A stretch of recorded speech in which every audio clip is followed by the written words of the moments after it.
Hello, everybody, and welcome to another episode of the Black and White United Show. I'm your host, Andreas. Thank you for tuning in with me this morning.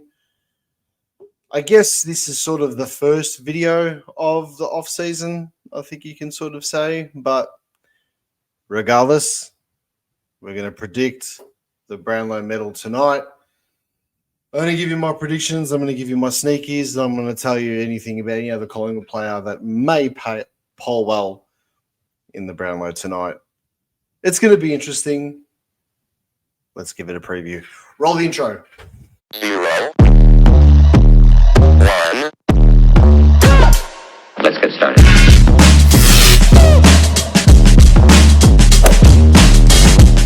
Reality's hit. We lost the prelim. And we move on. I'm not as upset as I was about it, obviously, Saturday night when I got home. And yesterday.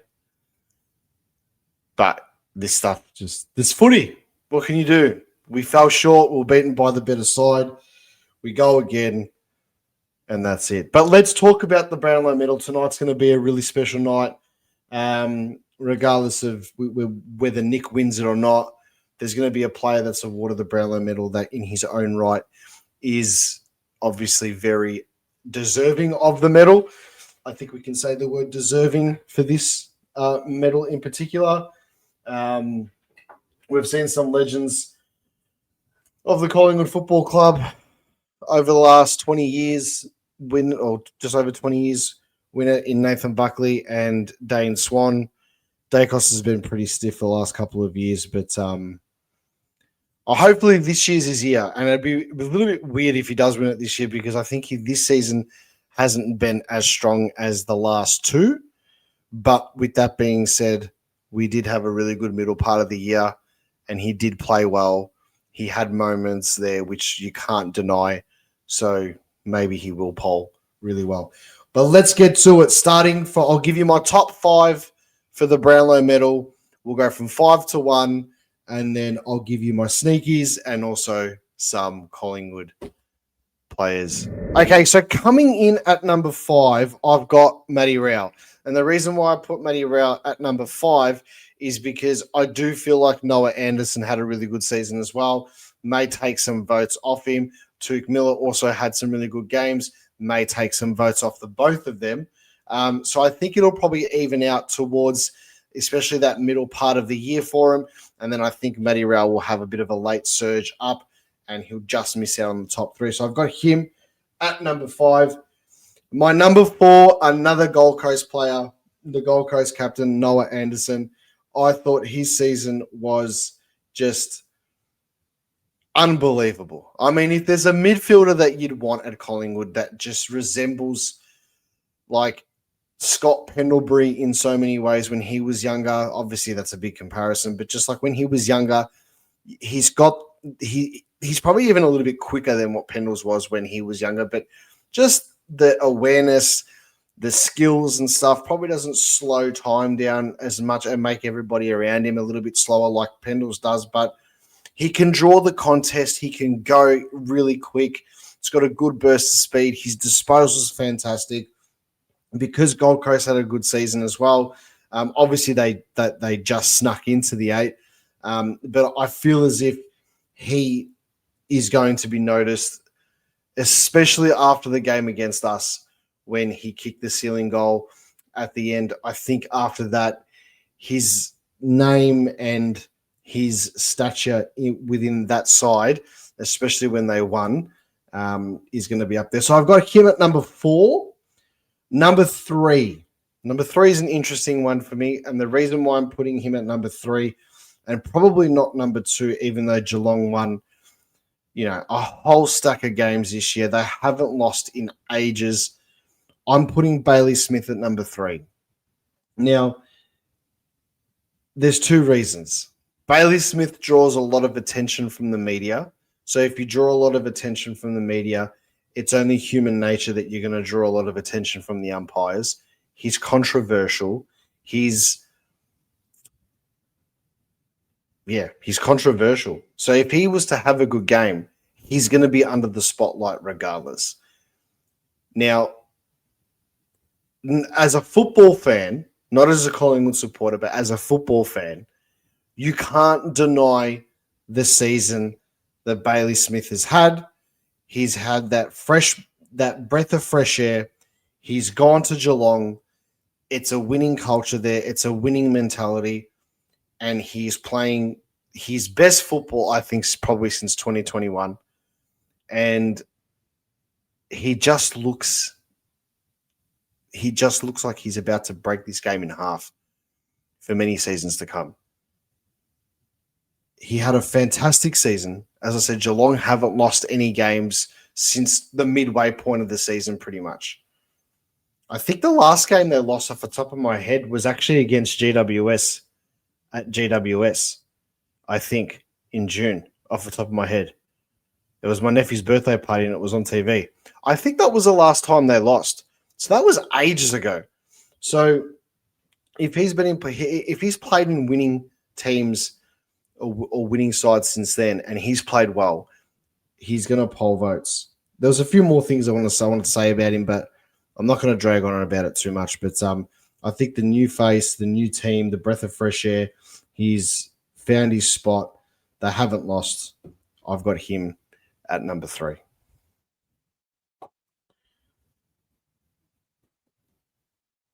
Now, number 1 and number 2, taking my Collingwood supporter hat off again. I'm trying my hardest to look at this straight down the line. It's extremely hard to do, but I am trying my hardest. At number 2, I've got Jordan Dawson. The reason why I've got him at number 2 is because the brand of football that Adelaide played in the back half of the season, like the 3/4 way from the season all the way until their first qualifying final, that football that Adelaide played, I think, was some of the best football that we've had all season. I thought Collingwood's middle patch of the season was probably the best.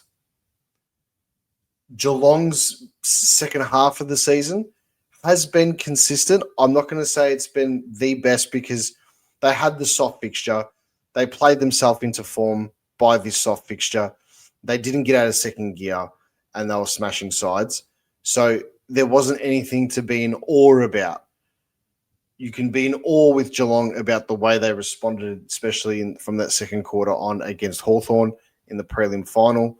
That was just such a Dangerfield, for example. That was just an amazing performance, and you can't discredit that.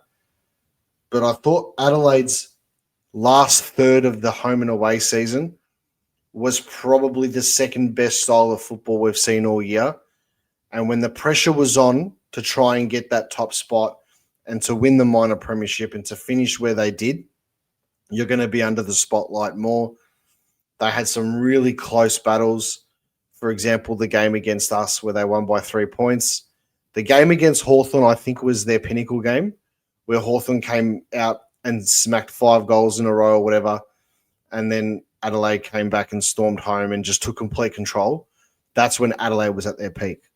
That's where Jordan Dawson stepped up. He was good the whole season, but that's where he led that side to the minor premiership, and that's going to go noticed. There was that the games against us, he was deadly. And I think, to be honest, if there was one player that I would absolutely love at Collingwood more than anybody, running around in our midfield and feeding it off to the boys, and it's probably Jordan Dawson. So I've got him at number 2. I think if Adelaide had a stronger start to the season, and it was similar to their finish, then I'd probably pick him at number 1. Number 1.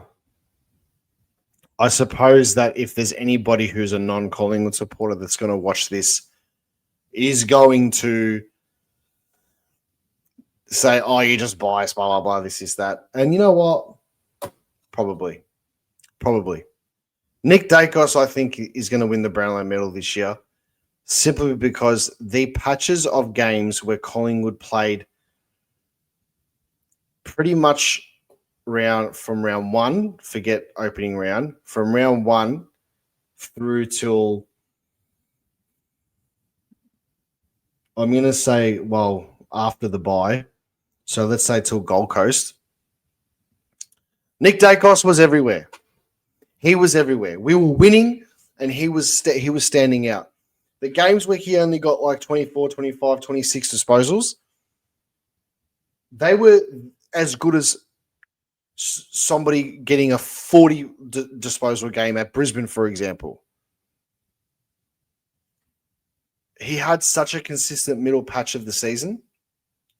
The only difference was between, I think, with Nick Daicos this season compared to last year in particular, was there's a little bit of a difference from when Daicos has a down day compared to when Daicos has a really high day. Whereas last year, he could have games where he was unbelievable with 39, 40 disposals. Then he could have games of 24, 25 disposals last season and influence it. There's been games where he's got 35 or close to 40 disposals this year and has been dominated, but there have been some games where he's gone lower and it hasn't been the greatest. But then, for example, I mean, if you look at the qualifying final, even though the votes don't count for the qualifying final, it's very contradicting to what I just said because he only got 24 disposals, I think it was, in the qualifying final. But how influential was he? I think if we didn't have that lapse of wins towards the back end of the year, I mean, we lost 5 out of 7. If we had have won maybe 2 or 3 more, then I think it would be like Sportsbet paid out. Like, just do it because he's going to win. I also think, and this is me speculating, is that because he's come so close, the umpires are genuinely going to see him a bit more. He's in the top 2 midfielders in the competition. The umpires know that. They're going to see that, and they're going to award him if he has an okay game. He's probably going to poll votes. If there's anything to go by, look at Paddy Cripps last season where even though he may not have had the greatest game, he was still polling 2 votes. He probably got a 3 votes for a game where he probably could have potentially been in the conversation for 1. I mean, if we could have that, that would be awesome for Nick. But who knows? My prediction is Nick Daicos at number 1. So I've got Matty Rell at 5, Noah Anderson 4, Bailey Smith 3, Jordan Dawson 2, and Nick Daicos at 1. I'll give you some Smoky predictions now as well. So some Smoky predictions. I think Hugh McCluggage for Brisbane is going to have an absolute late soar into the top 5. He's going to be pushing. I wouldn't be surprised if he does get in there. I think the start of the season and the midway part of the season, players like the 2 Ashcroft boys, Lachie Neale and Josh Dunkley, are going to take votes off him. But that back half of the season, especially when Lachie Neale was getting injured and stuff like that, Hugh McCluggage just rose another level.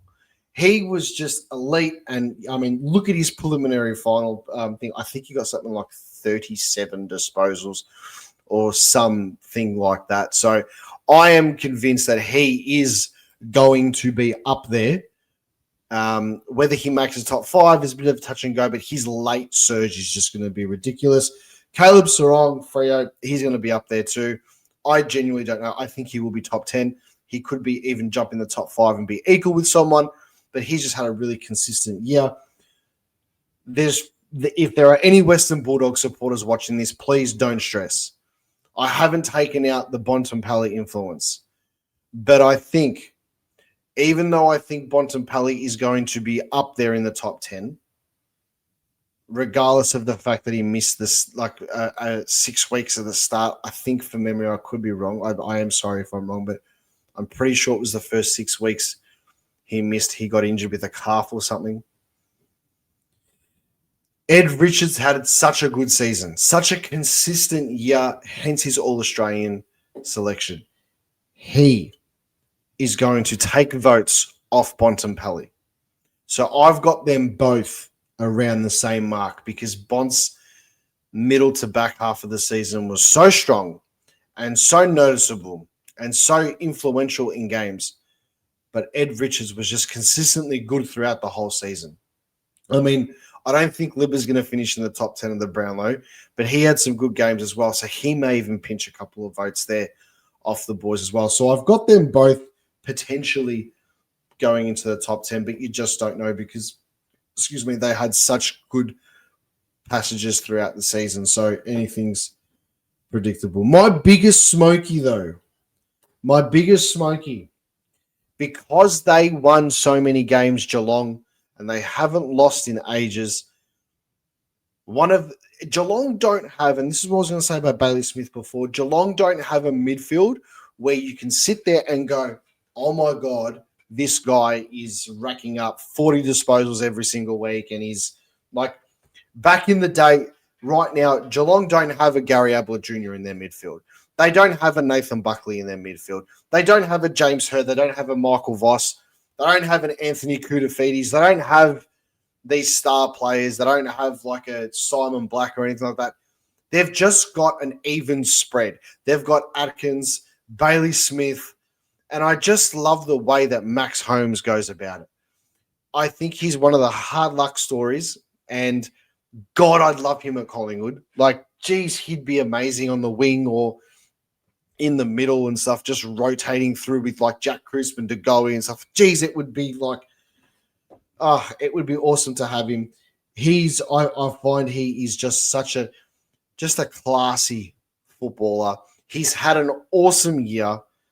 He deserves to play in the grand final, whether they win or lose. He deserves to play in it. And I've got him as a Smoky to get into the top 10 because I think there are probably 4 players at Geelong that are going to poll well. Bailey Smith, Dangerfield, Jeremy Cameron, because, I mean, he's just everywhere. Let's be real. And I think Max Holmes is going to be one that's going to be up there.